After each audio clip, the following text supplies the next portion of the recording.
देखिए, जहाँ ये इस विभाग की बात है छात्रों की, तो छात्र इसमें 9 भाषाओं में पढ़ाई करते हैं।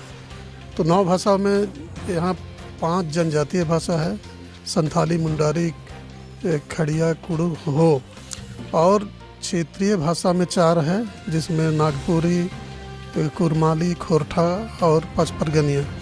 तो इन 9 भाषाओं के कुल मिलाकर के छात्र पढ़ाई करते हैं इस विभाग में।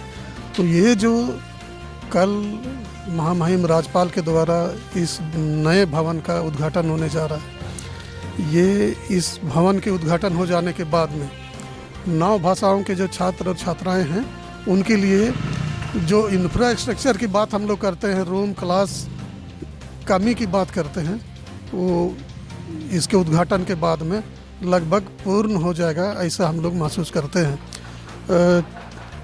अभी बहुत भाषाओं में छात्र ये सोचते हैं कि वहाँ भवन का, क्लास का अभाव है, तो हम लोग वहाँ दाखिला लेकर के कैसे पढ़ाई होगी, ये सोचकर ये बहुत लोग यहाँ आना नहीं चाहते हैं। अब उसे लगता है कि अब उसे छात्र यहाँ पर बहुत आसानी से, आराम से आना चाहेंगे और एडमिशन लेना चाहेंगे। जहाँ तक शिक्षकों की बात है, तो हम लोग अभी तक यहाँ पर अस्थायी रूप से 2 ही शिक्षक हैं। हमारे बगल में डॉक्टर उमेश नंद तिवारी जी हैं और एक हम हैं।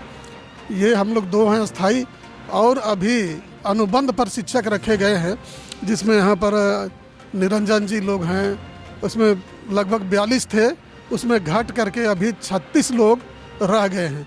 तो ये सारे लोग, हम लोग 36 और ये 2 मिलकर हम लोग इस पूरे 9 भाषा के विभाग को संभालते हैं। क्लास हम लोग बराबर लेते हैं।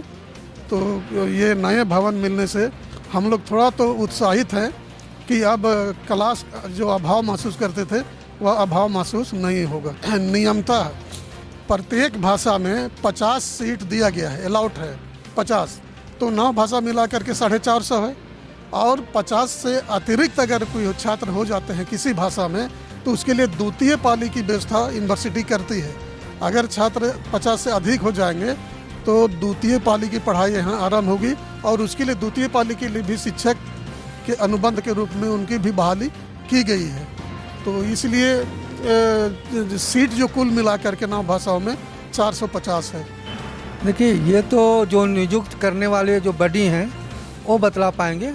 अगर सलाह के रूप में मुझे आप कहेंगे तो मैं ये कहूँगा कि नियुक्ति का अधिकार विश्वविद्यालय को मिलना चाहिए, जिससे विश्वविद्यालय को ये पता रहता है कि इस साल मेरे कितने शिक्षक रिटायर कर रहे हैं, किस विभाग से रिटायर कर रहे हैं, तो उनके पास अप टू डेट डाटा रहता है। पहले जब हम लोग छात्र हुआ करते थे 80-82 से पहले, तब विश्वविद्यालय ही शिक्षकों की नियुक्ति करती थी, तब इस तरह की समस्याएं नहीं आती थी।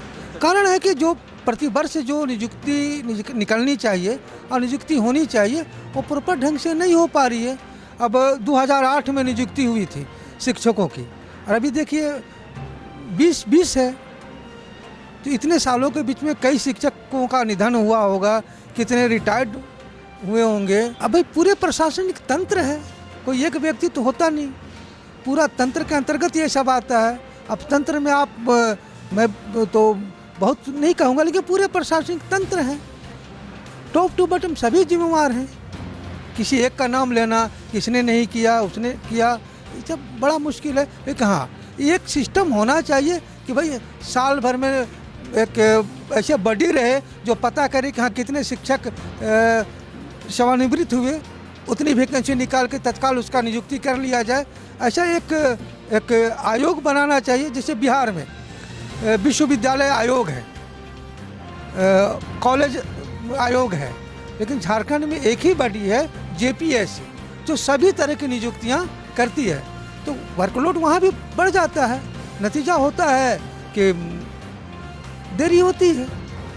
ये जनजातीय एवं क्षेत्रीय भाषा विभाग का ये नवनिर्मित जो भवन है, जिसका कल उद्घाटन राज्य की राज्यपाल सह कुलाधिपति श्रीमती द्रौपदी मुर्मू जी के हाथों होना है। और ये जो आपके सवाल था कि कोरोना काल में उद्घाटन बिल्डिंग का, ये कोरोना काल और बिल्डिंग का उद्घाटन ये 2 अलग अलग प्रक्रियाएं हैं। बिल्डिंग का निर्माण पिछले 2 साल पूर्व से प्रारंभ की गई थी और कोरोना काल के पूर्व ही हमारे ये नया बिल्डिंग बन के तैयार हो चुका था, लेकिन कोरोना काल के चलते उद्घाटन नहीं हो पाया था।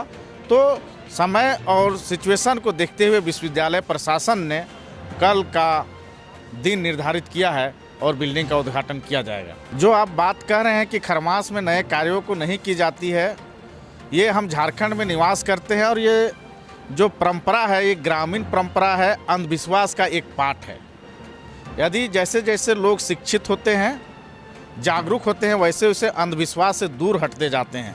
उसी कड़ी का एक पार्ट है कि यदि हम इतने शिक्षित हूँ, शिक्षा के शिक्षक हैं, विद्यार्थी हैं और हम फिर अंधविश्वास को माने और पनपे और उसमें हम लोग अपना सहयोग करें, तो ये शिक्षा जगत के लिए बहुत ही दुखद बात होगी, जिसको ध्यान में रखते हुए पूरी तरह प्रशासन में जो विश्वविद्यालय प्रशासन है सभी को छोड़कर नए बिल्डिंग का कल उद्घाटन करेगी। जब थकती है सांस, जब रूठते हैं अपने, मुंह मोड़ता है जमाना, जब अंगड़ाई लेता है संकल्प, फिर बनती है कहानी, बनते हैं अनमिट निशान।